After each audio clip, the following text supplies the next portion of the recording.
இதுவரைக்கும் இந்திய தேர்தல் வரலாற்றில் நடக்காத ஒண்ண பீகார் மாநிலத்தில் செஞ்சுக்கிட்டு இருக்கு இந்திய தேர்தல் ஆணையம். இன்னும் 3-4 மாதங்கள்ல பீகார் சட்டமன்ற தேர்தல் நடைபெற உள்ள சூழல்ல வாக்காளர் பட்டியல் சிறப்பு தீவிர திருத்த பணிகள் மேற்கொள்ளப்பட்டு வருது. இந்த நடவடிக்கையால சுமார் 3 கோடி வாக்காளர்கள் வாக்காளர் பட்டியலிருந்து விடுபடும் சூழல் ஏற்பட்டு அவங்களோட வாக்குரிமையே பறிபோகும் நிலை ஏற்பட்டிருக்கு.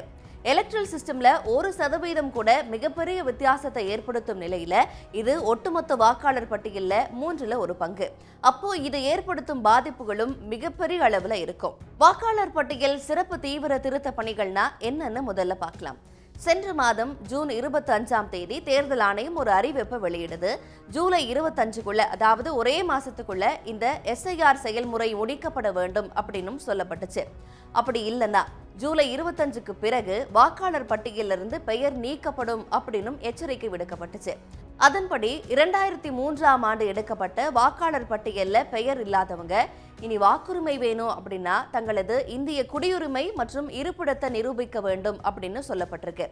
அப்படி அந்த பட்டியல்ல சுமார் 2,93,00,000 கோடி வாக்காளர்கள் பெயர் இடம் பெறல. இவங்கெல்லாம் நாங்க வாக்களிக்க தகுதியானவங்க தான் அப்படிங்கிறத இப்ப நிரூபிக்கணும் அப்படின்னு சொல்லியிருக்கு தேர்தல் ஆணையம். அதை எப்படி நிரூபிக்கணும் அப்படின்னா ஒவ்வொரு குடிமகனுக்கும் ஒரு ஃபார்ம் கொடுத்துருவாங்க. அந்த ஃபார்ம்ல போட்டோ, சிக்னேச்சர், சில பேசிக் டீட்டெயில்ஸை ஃபில் பண்ணி அப்புறம் குடியுரிமையை நிரூபிக்கிறதுக்கான டாக்குமெண்ட்ஸ் எல்லாம் அட்டாச் பண்ணி கொடுக்கணும். ஆனா 2003 வாக்காளர் பட்டியலில் இருக்கிறவங்க அந்த வருட வாக்காளர் பட்டியலில் அவங்க பெயர் இருக்கும்ல, அதை மட்டும் அட்டாச் பண்ணி சப்மிட் பண்ணா போதும். அதன்படி 4,96,00,000 பேர் இப்படி செஞ்சுக்கலாம். ஆனா மீதம் இருக்க 3 கோடி பேர் தங்களுடைய குடியுரிமையை நிரூபிக்கணும். சரி, ஏன் இந்த எஸ்ஐஆர் பணிகளை மேற்கொள்றோம் அப்படிங்கிறதுக்கு தேர்தல் ஆணையம் விளக்கம் அளிச்சிருக்கு. அதன்படி பீகார்ல வெளிநாட்டு சட்டவிரோத குடியேற்றங்கள் அதிகரிச்சிருக்கு. அவங்க பெயர்களை வாக்காளர் பட்டியலிருந்து களையணும். அதிகப்படியான வேறு மாநிலங்களுக்கு மைக்ரேஷன்ஸ் நடக்குது. அப்படி போறவங்க பெயர்களும் பட்டியல் இருக்கு. போலி வாக்காளர்களை நீக்கணும். தகுதி வாய்ந்த இளம் வாக்காளர்களை சேர்க்கணும். இறப்புகள் பதிவாகல, அதையும் சரி செய்யணும்னு இந்த திருத்தத்திற்கு தேர்தல் ஆணையம் காரணமா இதையெல்லாம் சொல்லுது. குடியுரிமையை நிரூபிக்க கல்வி சான்றிதழ்கள், பிறப்புச் சான்று, பாஸ்போர்ட், சாதி சான்று, மத்திய மாநில அரசு ஊழியர்களுக்கான அடையாள அட்டை போன்ற மொத்தம் 11 ஆவணங்களை பட்டியலிட்டிருக்கு தேர்தல் ஆணையம். இதை சப்மிட் பண்ணாலே போதும் அப்படின்னும் தெரிவிச்சிருக்கு. ஆனா ரொம்ப முக்கியமா எளிய மக்கள் அன்றாடம் பயன்படுத்துற ஆதார் அட்டையோ, ரேஷன் அட்டையோ, 100 நாள் வேலை திட்ட அட்டையோ, டிரைவிங் லைசன்ஸையோ, ஏன் தேர்தல் ஆணையம் வழங்கின வாக்காளர் அடையாள அட்டையை கூட ஆவணமா கொடுக்க முடியாது. ஒட்டுமொத்த பீகார் மாநிலமும் பற்றி எறிய இதுதான் காரணமா இருக்கு. இன்னும் சட்டமன்ற தேர்தல் 3-4 மாசத்துல நடைபெற இருக்கிற சூழல்ல இப்ப ஏன் இந்த நடைமுறையை மேற்கொள்ளணும்? தேர்தல் இல்லாத நேரம் கிடைக்கலையா அப்படின்னு உச்சநீதிமன்றம் எலெக்ஷன் கமிஷனோட டைமிங்கை கடுமையா கேள்வி எழுப்பியிருக்கு. இதையே தான் யோகேந்திர யாதவ் போன்ற அரசியல் நிபுணர்களுமே கேட்கிறாங்க. கடந்த டிசம்பர்ல தான் ஒரு வாக்காளர் பட்டியலை தேர்தல் ஆணையம் வெளியிட்டது. அதுவே திருத்தப்பட்ட வாக்காளர் பட்டியல் தானே அப்படின்னும் கேட்கிறாங்க. 10 கோடி பேர் வசிக்கிற ஒரு மாநிலத்துல ஒரே மாசத்துல எப்படி இந்த ப்ராசஸை பண்ண முடியும்? அதுவும் இந்த காலம் அப்படிங்கிறது பருவமழையால பீகார் மிக கடுமையா பாதிக்கப்படுற காலம். மாநிலம் முழுவதும் வெள்ளக்காடாக காட்சியளிக்கும். அந்த நேரத்துல பணிகள் மேற்கொள்றது சிரமம்தான் அப்படின்னும் சொல்லப்படுது. அடுத்து ரொம்ப முக்கியமான விமர்சனம், தேர்தல் ஆணையம் கேட்கிற 11 டாக்குமெண்ட்ஸ்.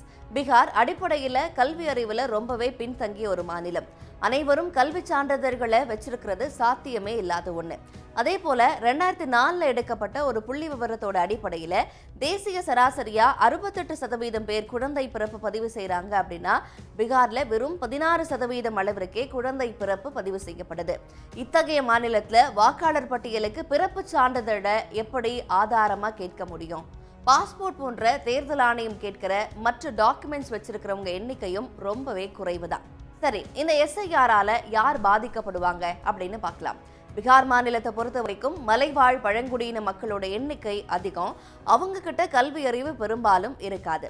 அதே நேரம் முஸ்லிம்கள், பட்டியலினத்தவர் மற்றும் புலம்பெயர்ந்த தொழிலாளர்கள் போன்ற 2 கோடிக்கும் மேற்பட்ட வாக்காளர்கள் இருக்காங்க. இவங்களுமே கல்வி அறிவு படைத்தவர்களாகவோ நிலவுடைமை சமூகமாகவோ இல்லாததால வசிப்புட சான்றுகளையும் கல்வி சான்றுகளையோ வச்சிருக்க மாட்டாங்க. இவங்கெல்லாம் வாக்காளர் பட்டியலிருந்து நீக்கப்படுற நிலை இதன் மூலமா உருவாகி இருக்கு. வாக்குரிமை பறிபோவதால 2ஆம் தர குடிமக்களா மாறுகிற வாய்ப்பும் உருவாகி இருக்கு அப்படின்னு சொல்றாங்க. இந்த நடவடிக்கை மக்களோட வாக்குரிமையை பறிக்கிறது மட்டும் இல்லாம தேர்தல் ஆணையம் அப்படிங்கிற இன்ஸ்டிடியூஷனோட கிரெடிபிலிட்டியை கேள்வி எழுப்புற வகையிலையுமே அமைஞ்சிருக்கு. குறிப்பிட்ட மக்கள் வாக்களிக்க தகுதியற்றவர்கள் அப்படின்னு பட்டியல் வெளியாகிற பட்சத்துல இதுக்கு முன்பாக 2003க்கு பிறகாக நடைபெற்ற தேர்தல்களோட லெஜிட்டிமசி என்ன அப்படிங்கிற கேள்வியும் எழுது.